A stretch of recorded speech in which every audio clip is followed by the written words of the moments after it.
Well, hello and welcome and welcome and hello. It is Un Poco Mas, the show where we give you just a little bit more.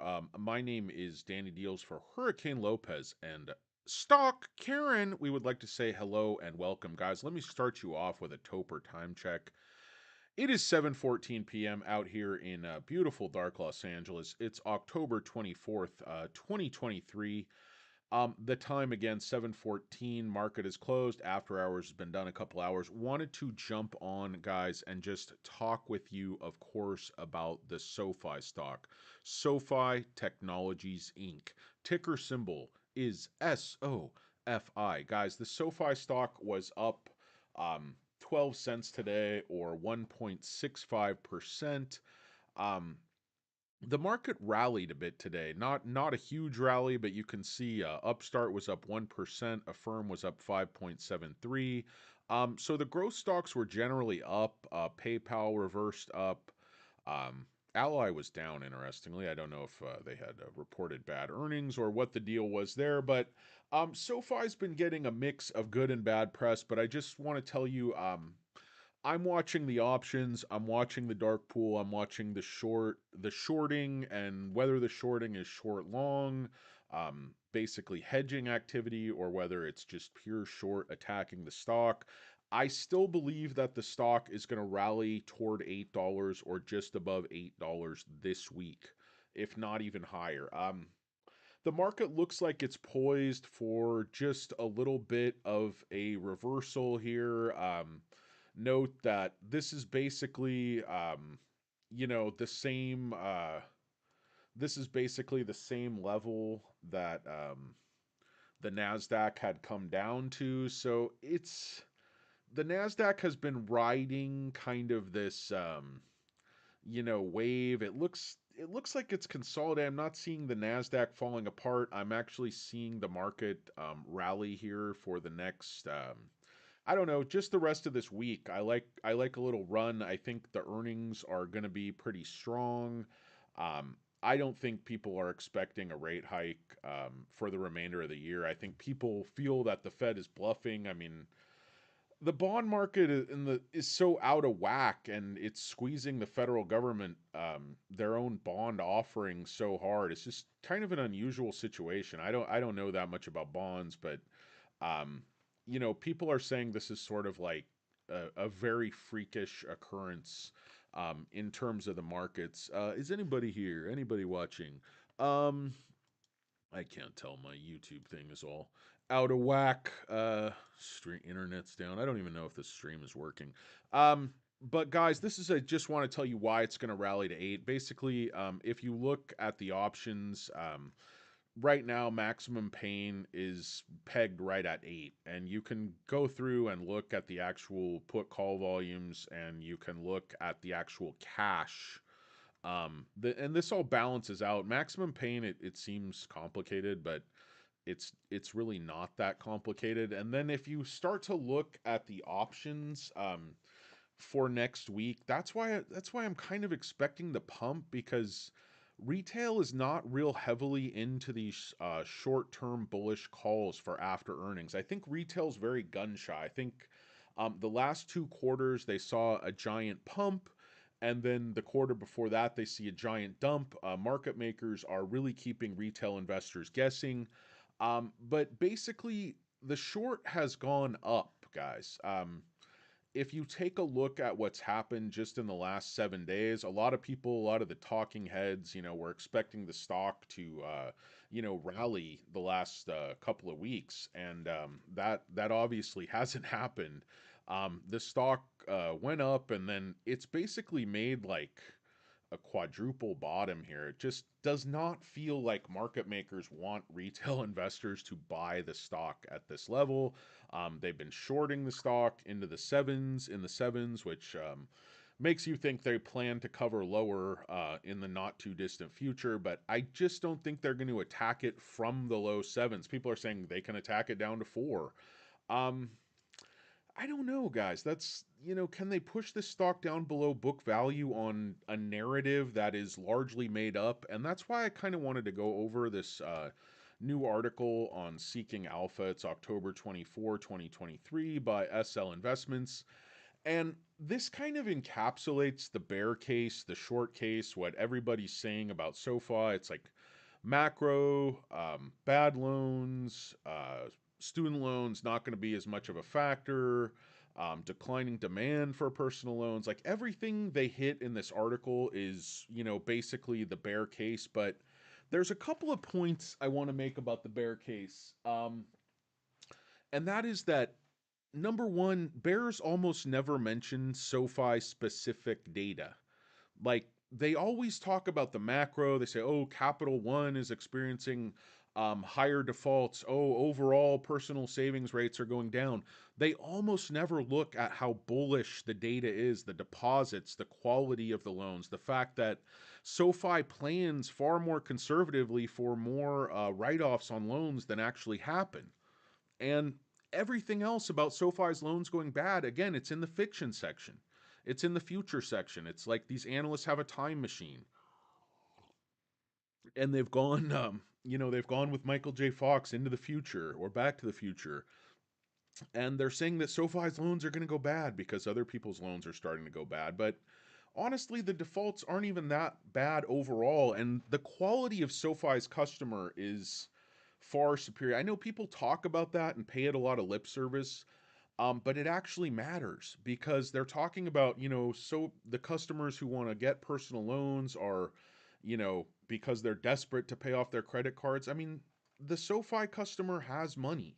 The SoFi customer has savings. That's why they're moving their accounts to SoFi. Why would you move your accounts for a high savings interest rate if you don't have savings? If you don't pay your bills? And if you have savings, why would you not be paying your bills? These are the customers that SoFi is looking for. This is the cross-selling they're looking for. Guys, looking back to the whiteboard, I'm just going to start to go over this article, but you'll start to see the myth, sort of I guess the narrative that they try to create going into some earnings reports when they're trying to, um, you know, I would say foment maximum volatility so they can run something like a pump and dump. Maybe run the stock up to, because they can do two ways. They can short the stock initially, run the stock up, get people buying in high, and then they can attack the stock, push it all the way down, just like they did last, and get those people that are buying in, in the nines, in the tens, get them to sell in the low sevens. I mean, they make an absolute fortune, and then they can cover their short down at the low after that. I mean, right now, I just think they're holding the price down. If you look at the volume the last 3, 4 days, it was like 30 million shares, and then today it's back down to 23. So they're really doing everything they can to take the steam, take the vinegar, the piss and vinegar. They're taking it out of the SoFi stock. Um, and I just think they're trying to, create this narrative that you should be extremely cautious with SoFi, that earnings are going to look very bad, that defaults are going to look very high, that there isn't demand for their personal loans. And remember, SoFi turns down like 2/3 of the people that apply for their personal loans. Like they don't have a demand issue. They're extremely selective. They make just as many loans as they want to make to keep their reserve ratios exactly where they want them, which is extremely, extremely conservative. SoFi plans, like their economic plans and their lending standards and their reserve ratios, they are planning for like a doomsday scenario. Like Noto is like a prepper. He's one of these guys. They had the show on like preppers where people buy like, extreme amounts of ammunition, have, food saved for many, many years. Noto is like a financial prepper. He's he's basically saving always for a rainy day, and he's so good that that rainy day may never come, for this company, because whatever they throw at this company, they handle it with such, acumen, or, they just handle adversity and change so well, but yet they're planning for the worst case. They're planning for when everything goes bad. That's why they're so conservative, because they've seen, how quickly things change, how the company gets hit. And hey, there's 15 people here. How's it going, guys? What's up, dude ass face, Mr. Nobody, in it to win at 69. What's going on, guys? Just wanted to give you a brief update. Yeah, I can do an update with 10x. Absolutely. There is actually some activity. Going on with the stock, at least that's what I'm hearing behind the scenes. I still have all my shares, unfortunately. Not going to sell those down there. 10x guys, ignore that stock. Don't buy penny stocks. Um, that's another person for another time. But let me go over this article as I've been promising here. I want to make this really short. I'm just going to keep this live stream to like 30 minutes. I don't know how long I've been talking. Um, Toast, that's an interesting one. They're doing very, very well. I have to look at the financials. I'll try to do another, guys, there's so many stocks I want to look at, do videos, and stocks I want to buy, stocks I don't want to buy. But I just haven't had the time recently. Um, so basically, he wrote, the company was overvalued and then it's dropped 17%. He says, I still stand by my sell rating. Valuation is still too expensive. Therefore, as more concrete evidence of negative macroeconomic headwinds arises for SoFi, including continuing delinquency and waning demand for new loans, he believes SoFi is a sell, especially considering the premium valuation. Um, I don't see that, this is like where they get into the growth and they're like, the growth is slowing and the growth isn't worth anything. It's just sort of these mental gymnastics they do to get SoFi to an overvalued valuation. It's kind of extraordinary. Like even most of the biggest bears are like around 7. Even the only people lower than 7 are like the irrational, turds that are just total phonies and just, they have, in my opinion, they have different motivations and they're not trying to be accurate. But anyway, worsening macro trends. We all know what's going on. The sticky inflation, the high interest rates. I pointed out that rising delinquency rates in consumer loans an early sign of weakening consumers' overall financial health. Today, the delinquency rates have further worsened, clearly showing the market trajectory. Picture below, St. Louis Fed shows from the pandemic, delinquency rates on all consumer loans have been increasing with no clear signs of ending, signaling consumer financial health is getting worse. Personal savings rates also declining, of course, and this makes sense. I mean, you're paying more in interest rates. That's sucking up more of your, your income, your savings. So this could pose a significant risk for SoFi. Although the company continues to say that its customers have high, I like how they frame that. The company continues to say that, like not that it's true. That's just an interesting phrasing people use when they try to. It's an implication that somebody might be being dishonest or something, but you can check that in actual numbers. Like they give you the numbers, so it's not they're not saying it. It is true. But anyway, in any economic condition, financially weaker consumers are affected first. Which of course SoFi has the opposite of financially weak consumers. I believe that the continuation of the increasing delinquency rates in the market show that pain is continuing to spread, which could eventually affect, listen to this, which could eventually affect SoFi's more well-off customers. Listen to the qualifiers. You put so many qualifiers in there. Why even bother to say it? It's not really a point that could eventually affect SoFi. Yeah, many things could eventually affect SoFi. There could be a giant flood, could all get into arcs 2 by 2, whatever. Any a big meteor could hit the Earth, and we'd all be dead. None of this would matter. But for now, for reality, for where we actually are, these things are not hitting SoFi, and earnings report have not. Now, this report they could hit, and we could see that, and then SoFi should rightly get hit, but they shouldn't get hit about speculative issues that have not affected them just yet. This negative view against SoFi, in my opinion, is further backed by other macro data suggesting slowdown in personal loan demand. U.S. continues to be strong in terms of GDP growth. GDP growth 2.2%, revised upward from 2. However, the combination of strong economy, high inflation resulted in federal funds rate at 5. So this is just, high interest rates. What they don't tell you is high interest rates have been good for SoFi because they're experiencing low defaults and they're making a ton of net interest income. So this is the opposite of what this guy's saying. Like, yes, the high interest rates could eventually lead to enough weakness in the economy that would bleed down and affect SoFi. But for now, the high interest rates are helping SoFi make a ton of net interest income. That would be a more honest analysis of the situation. Looking at the data from TransUnion released September 14th, 2023, the year over year change in personal loans total balance was up about 21%. The new personal loan origination declined by 15%. Regarding this data, TransUnion said consumers are using credit products as a way to get by. That's what they've always used credit products for. Um, they continued growth in balances in existing accounts. So people are pushing their balances further, pushing the ratio of debt to available credit limit further, and pushing their credit scores down. But if people are experiencing that condition, their credit scores are pushed down. They're not going to get approved for loans at SoFi. SoFi personal loans, very, very selective. They'll only loan you the money if you do not need it at all. At the same time, a consistent trend of rising interest rates over the last year has led many of the same consumers to avoid originating new loans and lines of credit in favor of leveraging existing ones they already have. With the high interest rate, it is likely for consumers to shy away from originating new loans. SoFi is not experiencing that.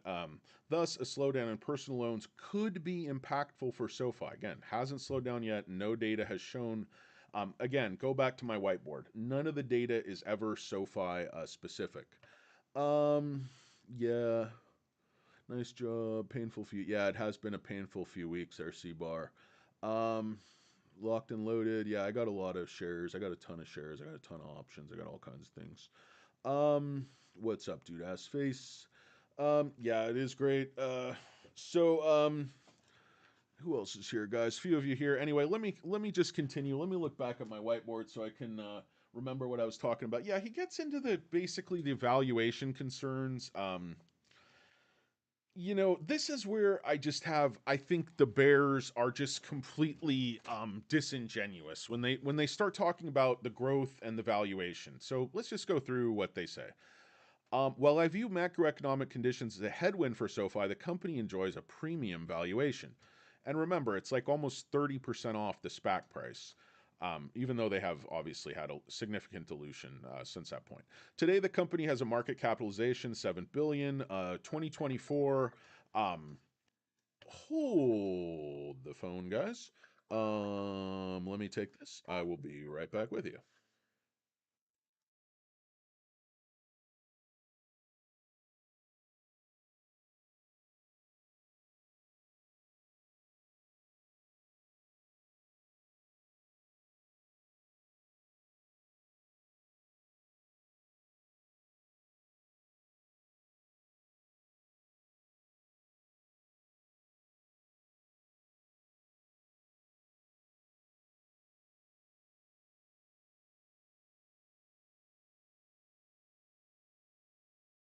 Hey guys, sorry about that.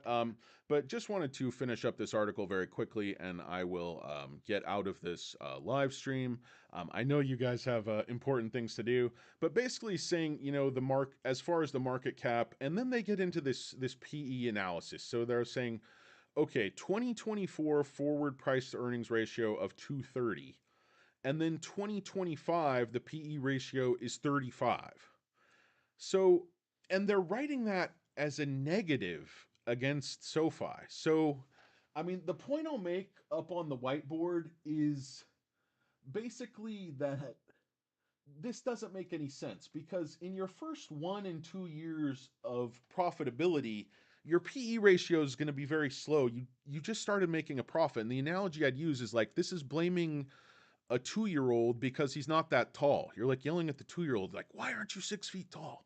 He's like, well, I'm a 2 year old. Like, I just started growing. Like, you're not feeding me nutritious foods. You feed me fast food value meals, like, you bastard. And, anyway, guys, so, hey, what's up, PJ? Thanks, man. Thanks, Sandman. Sandaman Inc. Or Sandmaniac or Sandaman. I'm not quite exactly sure. But, or put some in NeoBank. Yeah, I just started a very small position in NeoBank myself, Doug. I bought some options today on SoFi, just very few. I got too many shares, so I'm not going to buy any more NeoBank right this minute. I don't think it's going to run away. I think people are just very jittery with the overall market. So I don't know. I think you're probably more likely to get some shock and pullback in NeoBank than you are in SoFi, but I don't know. So I guess, they're both they're both in my opinion undervalued. NeoBank's trading way under the IPO price, SoFi's trading way under the SPAC price. The difference being, of course, that NeoBank has like 80% institutional ownership, where SoFi has in the mid 30s. But guys, I just want to get to this point. If you actually read this and think about it logically, the PE ratio is going to be 230 in 2024, and then it's going to be 35 by 2025. So then the next logical thing is, well, what's it going to be in 2026, 2027? At least go out 5 years and try to see, where does that multiple get you? And they don't do that. They just pretend like, oh, it's making a tiny profit for the first time in 2024, so its PE ratio is bad, therefore it's a bad stock and overvalued. I mean, it's logical garbage, guys. Um, it may be reasonable to argue that SoFi deserves valuation premium due to the strong growth rate. Yes, it not. There's no maybe. There is no maybe about that statement. SoFi definitely deserves a valuation premium due to the strong growth rate. The company is expected to grow its revenue 31%, followed by 24% next year. Um, yes, of course, it's slowing down. They say, yes, it's normal for a company's revenue growth to slow down as the company grows. However, given that SoFi has a 2027 forward price to earnings multiple of 35, and again, this see above, guys, this is just an intellectually dishonest argument. It's just turning a profit. I mean, look at the growth, look at the incremental EBITDA growth, look at the projections. I mean, if you're buying this stock to like make a dividend next year, you're barking up the wrong tree. That dog just don't hunt. Um, so I think the valuation is more than fair. It's not, if you value it as a bank, it's slightly undervalued. If you value it, put some value toward the tech company, it's more undervalued. If you put some value toward the growth, it's quite a bit undervalued. I mean, if you look at the credible analysts, guys, I mean, unknown analyst from UBS, $7, unknown analyst from KBW, 750. Remember, these guys are bears. These guys are trying to kill the momentum of the stock, and they're still even for today's stock price. And you look at the 5-star guys, they're at $16. I mean, okay, Kevin Barker is at $9. He's 5-star, but that's still a 22% upside from today's levels. Again, these are the best guys, 5-star guys. Jeffries, $15. Citibank, Ashwin, 5-star guy. He's at $12. $12, guys, is a 63% upside from today's levels. And remember, they didn't even bother to publish this Turds move from sell to neutral when he made a fake ungrade, and actually he was saying he'd make an upgrade, but he actually lowered his 2024 Q4 you know, profit estimates from, 5 cents to 4 cents or whatever. So that's just classic Chia Pet. He just, tries to get his name to the top of the list, but thank God TipRanks rejected him as like bouncer at the door. They're like, no, sir, you're not coming in today. And you look at these turds who are down at 7, most of them are just absolutely useless. Their, track records are horrible. And the guys under that, the bologna sandwich, the Chia Pet, you have to ask, what is their agenda? Because there's absolutely, basically, if you're going to attack the stock on that basis, you have to basically say that the growth story is not intact. They're saying the CAGR is going to be in the teens over the next 5 years. I think it's going to be 25, 26. I don't see growth subsiding. If you look at the growth metrics that are critical, brand identity for SoFi is through the roof. Member growth last quarter was by far and away their best quarter ever, absolutely through the roof. Deposit growth fuels the loans, fuels the profit, fuels the business. Direct deposit growth through the roof. Top line growth this year, reality, 31%. What's it going to be next year? I don't think we can say for sure, but the fact that SoFi's guiding for 24%, they're probably going to revise up twice. Student loans are going to be better than you think. We could see growth next year much closer to 30%, and it wouldn't surprise me in the least, guys. It wouldn't surprise me in the least, you freaking turds. I got to get off this live stream, guys. I got to get home. I want to wish my brother happy birthday. Happy birthday, big bro. My brother, the unfrozen caveman lawyer, very, very intelligent, very nice guy. And it is his B-day today, so happy birthday, brother. Hope you're having a great one. Hope the family is well. Hope everybody's doing great. You guys out in YouTube land, hope you're doing well also. I don't view any problem with this chart. I expect SoFi to actually push up. We've seen 1, 2, 3, 4 tests to the bottom. That stock just doesn't want to drop down below that $7 level. And if you really look at the channel, it's still right at home, guys. It's like Billy Madison is like, "What are you too good for your home? Go to your home." He's like, "The stock wants to go home, Billy. Send it home." Kevin Nealon, one of Kevin Nealon's finest theatrical performances. But as long as we can stay in this channel, guys, I think the stock is going to run a pump and dump after earnings. That's just my opinion, looking at all the factors, looking at the history. So, should you buy here? I think low sevens is a great place to buy the SoFi stock long term. Could it be lower a week or two after earnings? Absolutely. They have a history every single quarter, whether they run a pump or not, of attacking the stock and driving it down after earnings. So there's nothing to lead me to believe that we're going to make a surprise net profit or anything this quarter. I think growth, the metrics of growth that I talked about just a moment ago, are going to be very, very good, but I think EPS is going to be pedestrian at best. I think they're setting everything up to front load it into Q4, all the good numbers, um, putting all the costs and bad stuff into the last couple of quarters and Q3 to really ensure that they make that net profit and hit the ground running in Q4. Guys, happy birthday. Hey, Shooter. I'll be down at the Applebee's. Like, Happy Gilmore, just the performances in there. Shooter McGavin, I mean, there's just so many quality performances. Of course, Billy's grandma, that she's in all those movies. You have Joe Flaherty, just an absolute tour de force, all-star cast. Chubbs, I believe Chubbs was played by Carl Weathers, and of course of Rocky fame. Just really an outstanding movie. I can't advocate wasting your time watching Adam Sandler movies, but if you have free time, it's not a bad way to go. Guys, hope you all have a great night. It's the SoFi stock, the ticker symbol. Oh yeah, SCTV is great. Like, I own those films. I can do whatever I want. He's like, but Mr. Caballero, you colorized the beginning of The Wizard of Oz. He's like, there's just so much brilliant stuff in SCTV. He's like, wanted for desertion by both the North and the South. Yellow bellies. I mean, John Candy, Rick Moran, SCTV. I still am like, my parents had some of those on like VHS tape. What a deal. I mean, Tanner is not the only reason to love Canada, guys. SCTV is absolutely another great reason. I got to run home, guys. Thanks for watching. I appreciate you guys.